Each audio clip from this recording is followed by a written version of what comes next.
Alors c'est la première fois qu'on voit le temps dans cet état, et c'est parce que la dernière fois tout avait été repoussé. Vous voyez, il faut que les Français voient. Il faut que les Français voient ce que c'est. Et vous, qu'est-ce que vous ferez contre ça? Vous renvoyez ces gens-là?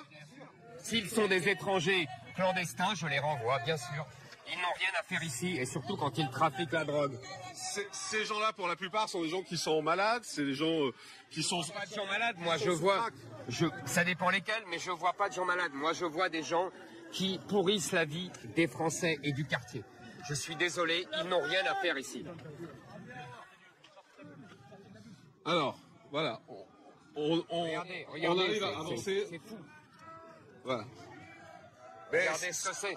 C'est vrai qu'on avait eu, nous, l'occasion de croiser des gens déjà ici, qui sont des gens qui sont malheureux, qui demandent à sortir de cet espace. Malheureux. Mais d'abord, les gens malheureux, ce sont les riverains. Mais vous savez, toute la planète demande de l'aide. Il y a des milliards de gens qui sont pauvres. On est en France. On est en France et il faut privilégier le peuple français. Vous savez, Jean-Marc Morandini, c'est bien d'avoir de la peine pour les gens, d'avoir de la compassion. On est tous pareils, on est des êtres humains, vous avez tout à fait raison. Mais à partir d'un certain moment, le rôle d'un responsable politique et d'un président de la République, c'est de protéger son peuple, le peuple français. C'est son rôle, c'est son devoir. Et j'estime que ici, le président de la République ne le fait pas. Il s'en moque, il n'en a que faire. Et toute la classe politique n'en a que faire. Voilà. On va essayer d'avancer un petit peu. On a Samy qui est avec nous. Attendez, il est là, voilà. Venez Samy. Bonjour, vous faites partie de l'association de riverains, c'est ça? Oui, une association de riverains. Bon, bonjour tout d'abord Monsieur Zemmour, enchanté et bienvenue en tout cas dans ce quartier parce que vous avez fait le nécessaire pour pouvoir vraiment être d'affront face à cette situation-là. Vous avez été le premier candidat et ça, on vous remerciera jamais. Ne vous inquiétez pas. Voilà. Vous avez eu moi qui est intéressé par cette situation et qui est inquiet pour ce que vous vivez. Vous vivez, voilà. Vous avez été vraiment honnête, vous avez été très sympa et vous avez été le premier candidat à venir. On vous remercie. Attention. Mes lunettes. Mais ça va pas, Ça balance, monsieur, ça balance. Ah, c'est bon. Je pense que c'est bon. Attention. C'est une bouteille d'eau, a priori. Ça va? Ouais, ça va. Ouais. Vous voulez qu'on sorte? On peut sauter. Voilà, vous voyez, voilà, c'est tout. C'est ça Paris aujourd'hui, c'est ça la France aujourd'hui. Voilà. Alors, on va retrouver... Attention. Vous voyez, monsieur? Voilà, c'est ça que, voilà, monsieur Darmanin devrait venir ici. Monsieur Macron devrait venir ici. La dernière fois, attendez monsieur. La dernière fois, venez, on va essayer de recommencer à parler un petit peu. J'étais en train de... Désolé, hein, mais... Je vous en prie, c'est pas de votre faute, au contraire. Donc vous êtes victime. Oui, voilà. Donc moi, en fait, je suis donc dans un collectif de riverains. Tous les jours, les gens subissent les problèmes que vous connaissez. Les gens sont intervenus. Il y a déjà effectivement beaucoup de policiers qui sont venus pour nous protéger. Malgré ça ne suffit pas. Malgré ça ne suffit pas. Parce que les policiers n'ont pas les ordres requis, ils font ce qu'ils peuvent, les pauvres. Ils sont formidables, les policiers. Seulement, il faut une brigade anti-drogue avec tous les services de la justice, de la douane, des impôts pour saisir tout ça. Et surtout, je vous le répète, il faut une expulsion systématique de tous ces gens qui n'ont rien à faire ici. Qu'est-ce que vous auriez, vous, en tant que candidat, la possibilité de faire et d'agir en premier lieu ici? En tant que candidat, je peux te dire ce que je ferai. Mais en tant que président, je vous le répète, on fera d'abord une brigade anti-stupéfiants, comme je vous ai dit. Deuxièmement, pour les délinquants étrangers, qui sont la plupart, puisque ce sont la plupart des Sénégalais, des moudous sénégalais. Conakry. Exactement. Voilà. Donc ceux-là seront renvoyés chez eux au Sénégal. Quant aux Français, les rares Français, les délinquants, ils seront mis en prison et avec des peines planchées minimales. La justice ne pourra plus les renvoyer. Voilà. Et par ailleurs, nous nettoierons tout ça. Je pense que c'est un scandale. Il faut que les Français voient ce que vous vivez, vous les riverains. Mais c'est honteux que ça soit en plein Paris. Vous vous rendez compte quelle image nous donnons au monde? Il faut absolument régler ça. Le président de la République s'en moque. Et la classe politique s'en moque. Monsieur, pardon, le candidat, j'ai fait un lapsus révélateur. Aujourd'hui, vous avez une situation aussi, plein de gens, de propriétaires sont en train de revendre leurs biens. Toute l'avenue Cariou jusqu'à quasiment Riquet et Crimée. Qu'est-ce que vous pourriez proposer? Parce qu'il y a des propriétaires qui se font squatter leurs biens. Qu'est-ce que vous... attendez, juste un instant, on nous demande d'avancer parce que il y a un peu d'agitation sur le côté, donc la sécurité nous demande d'avancer. Pour le squat, vous savez, il y a une loi qui a été votée, qui est très bien, puisque elle demande au préfet d'agir. Le seul problème de cette loi, c'est qu'elle n'oblige pas le préfet à agir. Donc moi, j'améliorerai cette loi en disant le préfet doit agir dans les 72 heures pour virer les squatteurs. Et vous vous rendez compte qu'aujourd'hui, si quelqu'un se défend, essaye de chasser le squatteur de son appartement, il a 3 ans de prison. C'est extraordinaire, c'est le monde à l'envers. Donc nous changeons ça. Juste un mot, parce qu'on me dit qu'il y a des messages qui arrivent sur les réseaux sociaux et qui disent venir là, c'est de la provocation de votre part. Qu'est-ce que vous avez envie de répondre aux gens qui disent ça? Est-ce que c'est de la provocation de venir comme ça au milieu? La provocation, c'est de tolérer cela. Voilà. La provocation, c'est que le pouvoir et toute la classe politique depuis 30 ans tolèrent cela. Moi, je disais au monsieur tout à l'heure, j'ai habité pas loin. Dans les années 70, il n'y avait rien de tout ça. Donc c'est possible qu'il n'y ait rien. Donc c'est une situation qui est scandaleuse et qu'on peut traiter. On peut traiter, je le répète, en nettoyant tout cela, en renvoyant ces gens qui n'ont rien à faire en France. C'est la première solution. Les riverains sont les victimes. Il faut montrer à la France entière ce qu'ils vivent. Véhicules dégradés, les assurances ne remboursent plus. Toutes les vitres cassées, entre 300 et 1000 euros par véhicule cassé. On a encore des témoignages de gens qui se sont fait cambrioler, des gens qui ont eu des altercations avec de la mendicité agressive. Tout ça, qu'est-ce qu'on en fait? Est-ce que le fonds de victimes qui est mis à dispo quand vous mettez des plaintes en cours ne prend pas en charge de ça? C'est pour ça que je dis à madame, je comprends ses doutes, je comprends sa méfiance. Je suis quand même venue pas forcément les mains vides, alors j'ai pris quelques échantillons de dépôt de plainte. Les syndics déposent plainte pour les intrusions. On retrouve les toxicomanes aux portes de nos appartements, ils viennent frapper. Il y a des personnes âgées qui ont été agressées à leur seuil de porte d'appartement. Il y a des plaintes de personnes qui se sont masturbées dans des parties communes devant des enfants. Je les tiens à la disposition de qui veut bien les prendre. Et il faut vraiment qu'on vienne nous aider, qu'on fasse pas semblant, qu'on fasse pas de coup de com' de campagne, parce que je veux. Ne fais aucun coup de com' de campagne. Il est important aujourd'hui de nous entendre, nous, et pas tout ce qui s'est dit. Attendez. Avançons vers le mur. Vers le mur de la honte. Votre sentiment, puisque c'est la première fois que vous venez là, vous assistez à cette situation. C'est apocalyptique. C'est apocalyptique. Voilà ce que sera la France. Voilà ce que sera la France partout dans 10 ans, dans 15 ans. Là, vous avez la caricature, forcément. Oui, c'est un peu ça l'excès aussi. Cher Jean-Marc, ce n'est pas ça la France dans 10 ans partout. Il y aura des endroits partout comme ça en France. Bien sûr. D'accord. Bien sûr. Si vous voulez, c'est le nombre. Vous comprenez? Quand je vous dis il y a 30 ans, il n'y avait pas ça. Pourquoi? Mais parce qu'il n'y avait pas autant d'immigrés. C'est tout. Et là, aujourd'hui, c'est le nombre. Plus on en aura, et avec M. Macron, ça fera 2 millions d'immigrés légaux, en plus, sans compter les clandestins, je le répéterai jamais assez. Moi, ces gens-là seront renvoyés. Donc, si vous voulez, l'avenir de la France, si je ne suis pas élu, c'est cela. C'est-à-dire, évidemment, vous avez raison, Jean-Marc, pas partout. Vous avez tout à fait raison. Seulement, il y aura partout des enclaves qui ressembleront à cela. Et il y aura des murs partout. Vous allez dire, on va voir le mur de la honte. Il y aura des murs parce que les gens essaieront de se protéger. Et les gens feront des murs un peu partout. La France sera des enclaves étrangères avec des murs partout pour se protéger. On est on arrive, parce que regardez, on est devant ce fameux mur de la honte, en fait, ce mur qui a été construit pour séparer finalement, pour empêcher les gens de repartir. On va se tourner, peut-être, venez, on va faire tourner les caméras passer de l'autre côté, voilà. Comme ça, on a le mur derrière nous. Ce mur de la honte, ça évoque quoi pour vous? Écoutez, c'est très simple. Puisqu'on a ouvert toutes les frontières européennes, les frontières françaises, eh bien, puisqu'on ne veut pas faire des murs à l'extérieur de la France ou à l'extérieur de l'Europe, qu'est-ce qu'on a? On a des murs à l'intérieur. Parce que, évidemment, il faut choisir. Soit on sépare les gens aux frontières. Les frontières ont été inventées pour ça, pour maintenir des territoires en paix des agressions des gens venus de l'autre côté de la frontière. Comme on n'a plus voulu de frontières à l'extérieur, eh ben on est là. On en est à faire des murs à l'intérieur parce que la vie devient invivable. Donc il faut rétablir des frontières.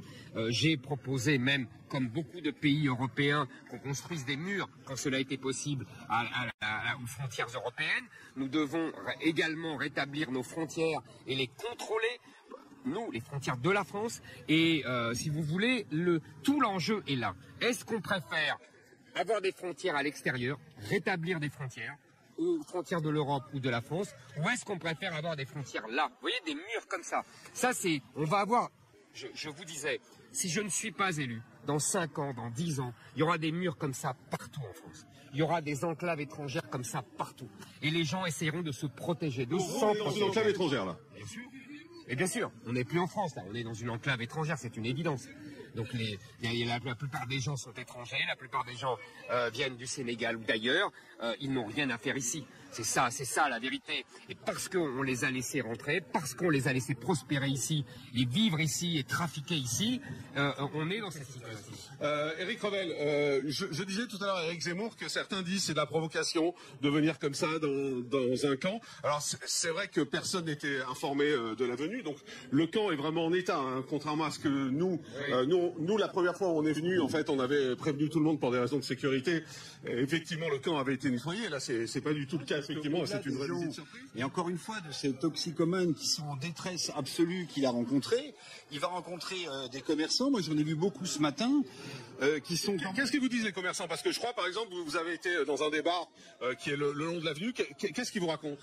Ils me racontent, par exemple, que lorsqu'ils servent des déjeuners à midi, et pas ici, hein, sur l'avenue qui est juste devant nous, vous avez des toxicomanes à la recherche d'argent ou de nourriture qui agressent, par exemple, les convives qui sont attablés ou qui s'en prennent physiquement aux gens.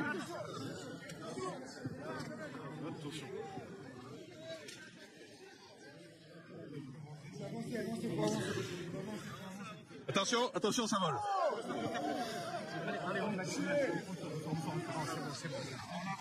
Tranquille.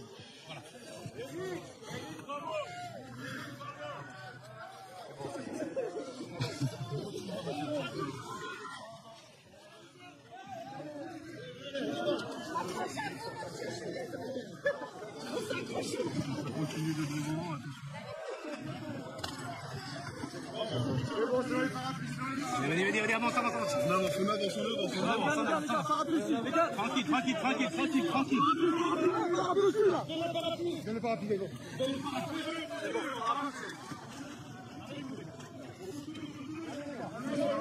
On s'arrête pas. On avance.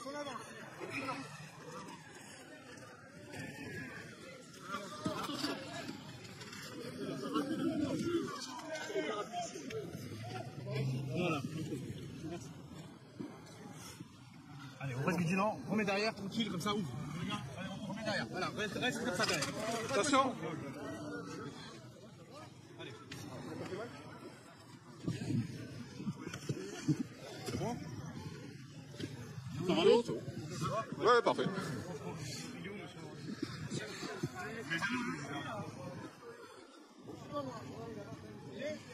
Alors, on va se remettre, on va se poser 30 secondes.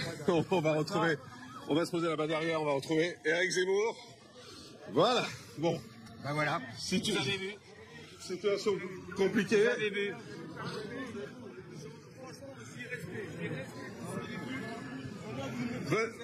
Venez dire là, monsieur. Monsieur, allez-y, parce qu'on vous entend pas. Venez dire. Vous avez envie de dire. Moi, j'habite juste à côté, je vous explique. J'habite juste à côté, mon logement, il a perdu un prix considérable, malgré le fait que les Jeux Olympiques auront, bon, la piscine olympique, etc. Ben voilà, mais ce que je veux dire, c'est que au quotidien, je vois des zombies entre chez moi et le métro Porte de la Villette, 4 chemins, et je vois 4 zombies qui sont là, comme ça, à me demander de l'argent au quotidien, et pieds nus, et ils sont là à voler, à faire leurs besoins, évidemment, partout. C'est devenu invivable. Je vous garantis, honnêtement, c'est devenu invivable. Qu'est-ce que vous souhaiteriez? Qu'est-ce qu'il faut faire pour vous? Parce qu'Éric Zemmour dit depuis tout à l'heure, il faut renvoyer les gens chez eux. Là, c'est aux politiques de répondre. Mais je n'ai pas de solution. En tout cas, de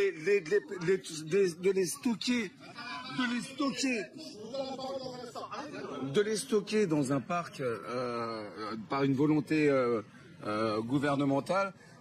À mon avis, c'est pas une solution. Il doit y en avoir d'autres. Par contre, là, vous imaginez bien que moi, j'ai acheté ici. Je vous garantis que c'est pas. Pour moi, c'est la hantise. C'est la hantise au quotidien.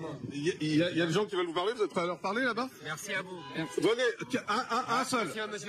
Qu'est-ce que vous voulez dire? Je vais voter pour vous. C'est ça. Vous avez le droit de le dire, il n'y a pas de problème. Laissez-en en approcher un seul.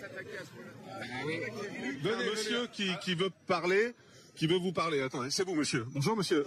Bonjour, monsieur. En même temps, parce que le chemin est un peu long jusqu'au commerçant, donc on va en parler. Vous êtes qui, en fait? Je suis un des habitants, j'habite dans le quartier. D'accord. Oui. Vous habitez dans le quartier? Oui, j'habite sur le boulevard McDonald's.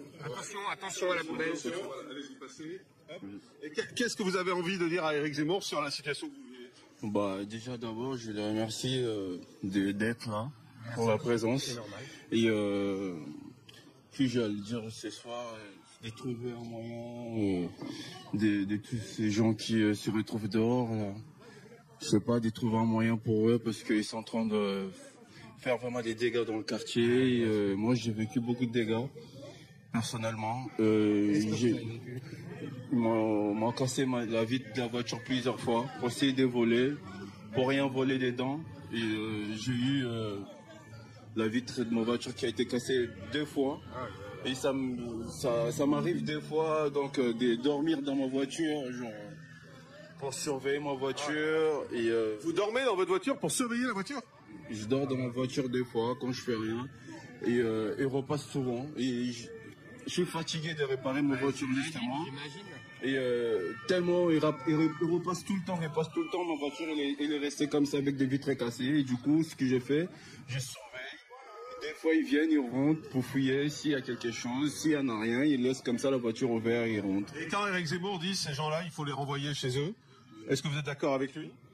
Les renvoyer chez eux, ça dépend. Il y en a qui sont là illégalement, il y en a qui ne sont pas là illégalement. Donc, on ne peut pas renvoyer des gens... Les gens qui ont une double nationalité, on les renvoie chez eux?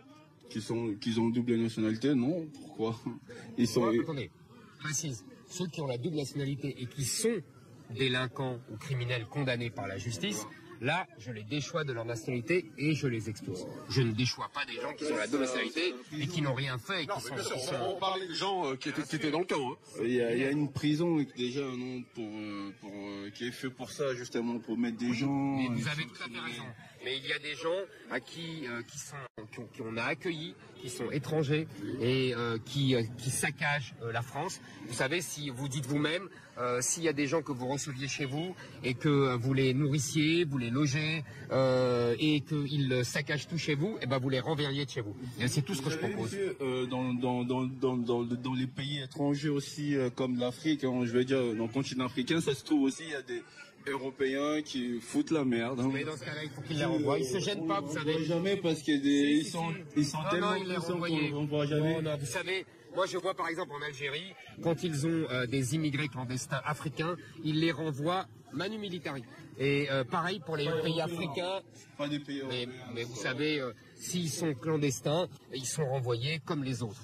Merci monsieur en tout cas, merci d'en parler. Stéphanie, je voudrais qu'on parle de ce qu'on a de l'autre côté, de ce qu'on a en face de la rue. Attendez un instant, je voudrais qu'on parle de ce qu'on a. Alors, on peut y aller peut-être, on peut peut-être traverser. Si on peut, ils ont été évacués.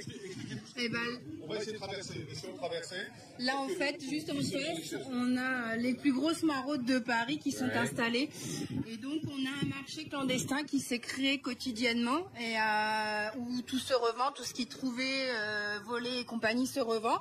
Et nous, on a quoi comme choix pour se rendre à la Villette quand on vient d'Aubervilliers, c'est ce trajet-là. Donc ce trottoir-là est emprunté par une majorité de toxicomanes où on subit des agressions. Ouais. Et de ce côté-là, c'est pas mieux. Donc c'est horrible ce que je vais dire. Je suis désolée si ça choque l'Assemblée, mais à choisir entre la peste ou le choléra, on fait quoi nous ?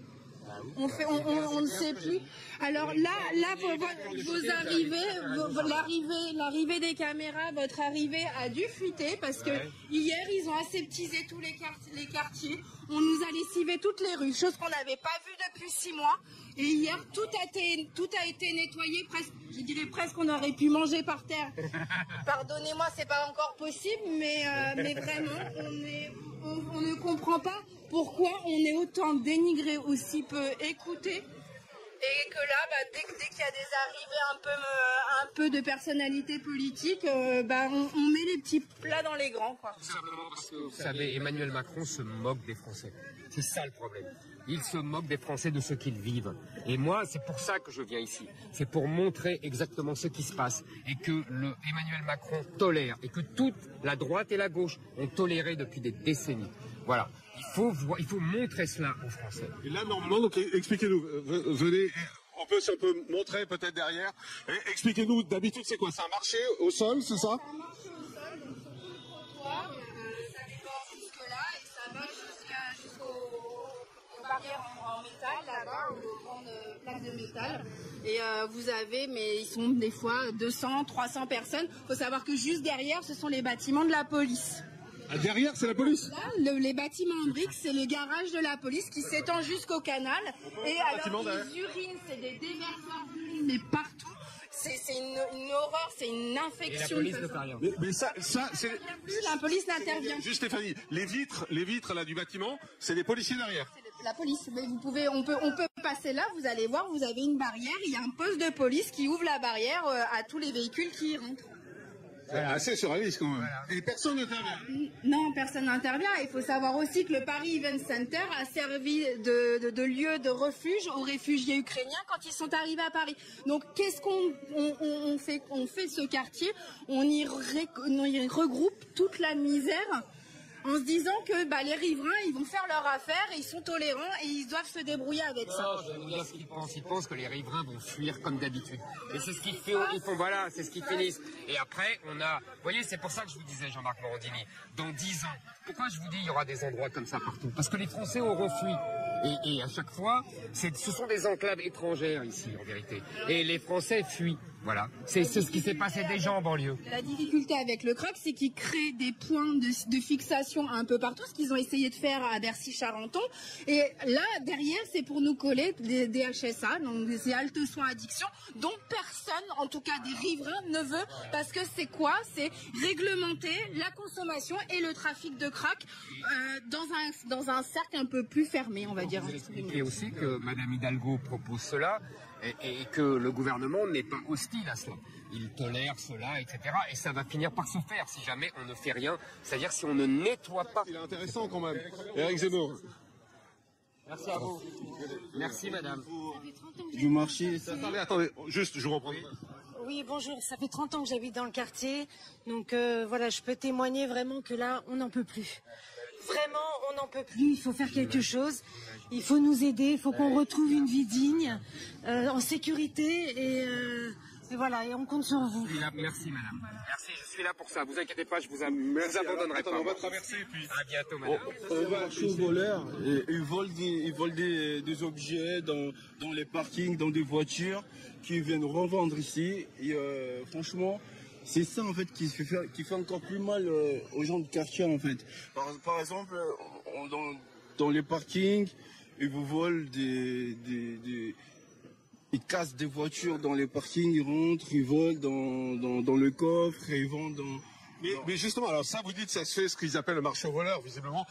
Si on était tout à l'heure, mais moi, je suis quand même très surpris de voir que la police est à côté. Enfin, c'est incroyable ce que nous disait. Il fait rien. La police fait rien. Mais la police ne peut rien faire. Moi, vous savez, partout en France où je vais, je vous rencontre des policiers. Et ils me disent tous la même chose. Ils me disent, on ne peut rien faire parce qu'on n'a pas d'ordre. Le politique ne nous donne pas d'ordre. Ils n'attendent que ça. Et ils n'attendent que quelqu'un qui leur donne des ordres. Ils ont eu ces objets qui vendent. Non, on leur dit de ne pas y aller. Parce qu'on ne veut pas, parce qu'on ne veut pas de troubles, on ne veut pas de vagues. Et évidemment, il ne faut pas mettre l'accent sur ce qui se passe vraiment. Donc on occulte, on met la poussière sous le tapis jusqu'à ce qu'elle explose. Et c'est presque de la provocation, en fait, de venir sous les fenêtres des policiers. Là, on était sous les fenêtres des policiers. C'est pas la police.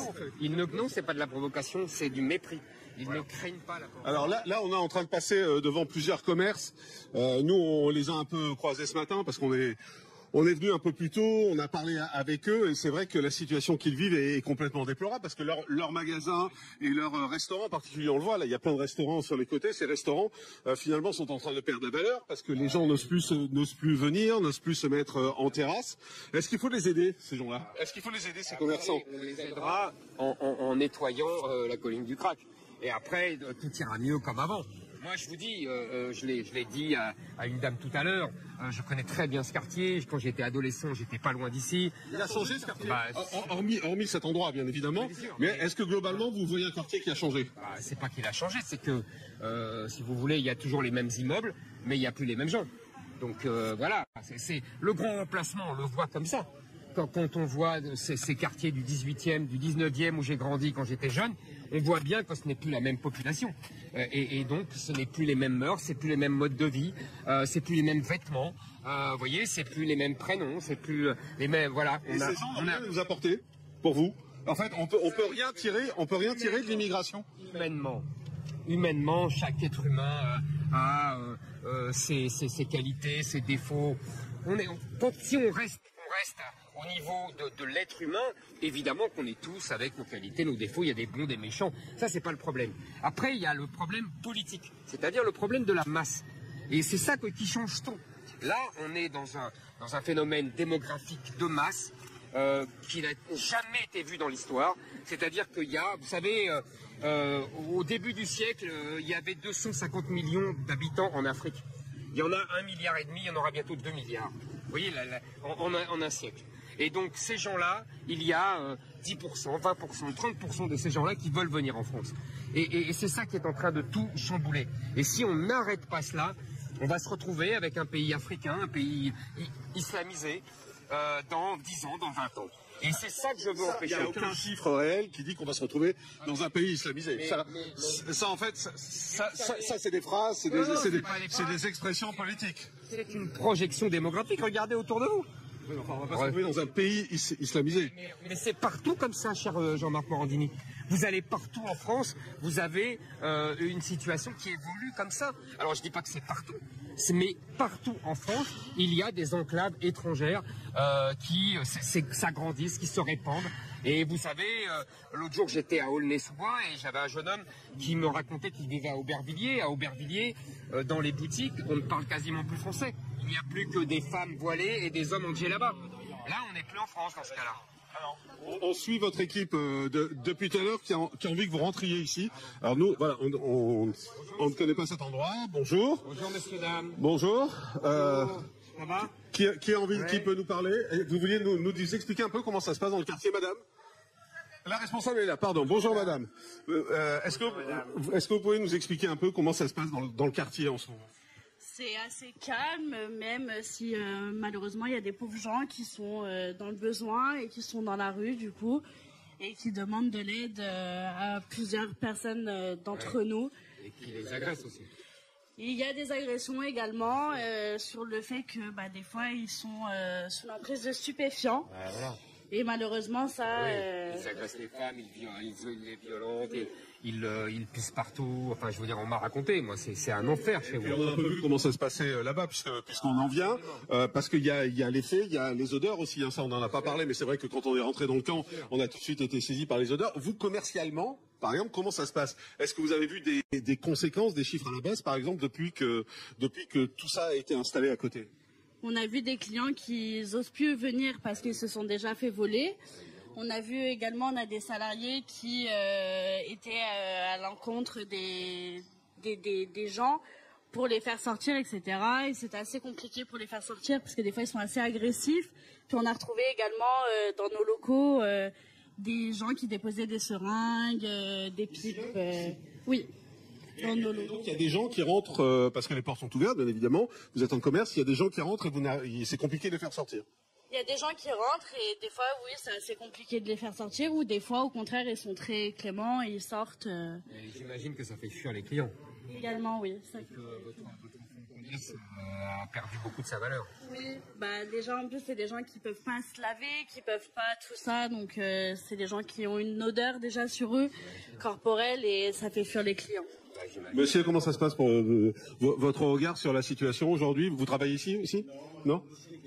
Je suis juste à côté, sauf que moi, ma boucherie, elle est dans un passage. Alors, vous imaginez bien, moi, l'autre jour, il y en a un qui est rentré, il a commencé à fouiller les poubelles de partout, j'ai voulu le virer, il a commencé à sortir une bombe, il voulait taguer. Quand je lui ai dit de sortir, tout d'un coup, il a sorti, il s'est assis, il voulait fumer son crack dans mon cours. Je l'ai viré, et en passant, il m'a insulté de tout le nom d'oiseaux que vous pouvez vous imaginer. Et c'est notre quotidien. Nos clients, quand ils viennent chez nous, déjà, ils viennent de loin, et quand ils viennent, ils se font agresser. Moi, j'ai mes clients, ils me disent, Claude, on s'est fait agresser en sortant du métro, quand vous voyez ce qui se passe, mais vous n'avez même pas envie de venir. Les gens, ils ont peur de venir. C'est pour ça que je demandais à madame. Et les habitants qui viennent, là, les jeunes qui viennent de province ou autres, ils restent ici 15 jours, ils repartent direct. C'est pas possible. Et votre boucherie, vous allez pouvoir continuer à la laisser ouverte, malgré tout, parce que vu que vous nous expliquez que c'est dans un endroit un peu fermé où ces gens-là viennent, vous allez pouvoir la laisser ouverte? Quand même, ils viennent pas souvent. Parce que vous savez, nous, quand même, on est aussi, comme eux, on est nombreux en employés. Et on a quand même des couteaux, donc ils ont quand même du mal à rentrer. Vu que c'est une cour intérieure, ils ont du mal à rentrer parce qu'ils rentrent, vous voyez, ils se sentent coincés. Donc, nous, c'est plutôt rare. Mais dans la rue, là, même tous les copains qui ont des restaurants, ou même, je sais pas si vous êtes passé, il y a un petit franc-prix là-bas. Lui, c'est tous les jours qu'il agresse. Tous les jours. Il n'y a pas un jour qui fait que... Alors, puisqu'on est en temps électoral, qui, pour vous, dans le monde électoral, répond à votre problématique? Honnêtement, c'est pas parce qu'Éric Zemmour est là. Ce qui est intéressant, c'est d'avoir la réalité. Hein. Non, mais par exemple, moi, je me rappelle qu'il n'y a pas si longtemps que ça, ils avaient trouvé un endroit pour les déloger d'ici, dans le 12e.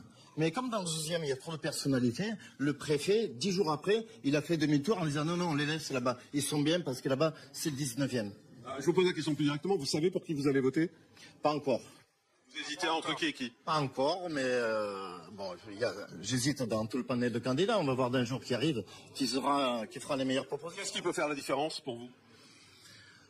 Vous savez, tous les problèmes... D'abord la sécurité ou plutôt le pouvoir d'achat? Moi, je dirais les deux sur le même plan. Mais la sécurité, c'est sûr que pour nous, ici, on souffre énormément. Alors, quelqu'un qui va dans les beaux quartiers, lui, il va peut-être dire le pouvoir d'achat avant la sécurité. Mais nous, ici, franchement, ça fait 6 mois qu'on en bave. Même quand je vais à Rungis à 3 heures du matin, des fois, il stationnent des véhicules de police, ça rassure. Mais quand il n'y a pas, moi, quand je vois quelqu'un maintenant d'un trottoir, je traverse de l'autre côté. Parce que c'est les craqueurs qui promènent la nuit. Et comme il a dit tout à l'heure, pardon, c'est des zombies. Merci beaucoup. On va ressortir. Merci beaucoup. On arrive à la fin de cette émission. Je voudrais qu'on ait peut-être votre conclusion par rapport à tout ça et comment vous avez vécu cette visite surprise ici. C'était éclairant, c'était poignant pour les témoignages de ces pauvres gens qui souffrent de cette promiscuité. Je suis plus que jamais déterminé. C'est le sens de ma candidature à l'élection présidentielle, c'est-à-dire protéger les Français et régler la question de la sécurité qui les hante et qui est déterminée par 2 choses majeures. 1, une immigration massive qu'il faut arrêter et 2, une justice laxiste qu'il faut rendre plus répressive et permettre à la police de faire vraiment son travail, permettre à la justice de sanctionner ces gens avec un système de peine plancher, avec un système de réduction de peine qui sera quasiment aboli, avec des mesures d'expulsion des étrangers criminels et délinquants, et avec surtout, et je l'ai vu, si vous voulez, on la voit bien, si vous voulez, à partir du moment où il y a des enclaves étrangères, où on n'est plus en France, et ben